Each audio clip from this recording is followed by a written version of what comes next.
New law allows nonviolent offenders to get out of prison earlier. It's been 6 weeks since that law went into effect. New on 2 News reporter Liz Bryant follows up to see how well it's working.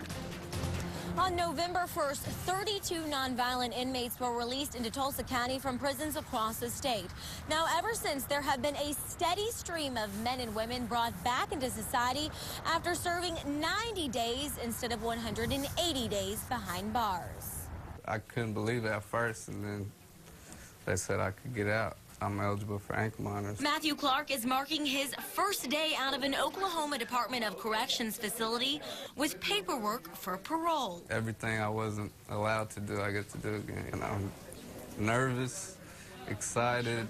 I don't know what to do right now. Clark served 28 months out of a 10-year sentence, or as he says, 3,650 days.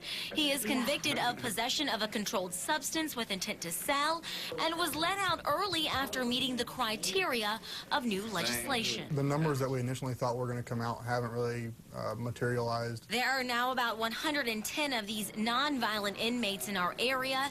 Each officer monitors about 30 men and women with a cap of 62. For my officers, the caseload, you may gain a couple inmates during the month, but you still have people discharging, so it evens out. It's not like you get 10 or 15 extra on your caseload this month. DOC officials say there have not been any major violations since releasing more nonviolent inmates. However, they are seeing more unemployment issues.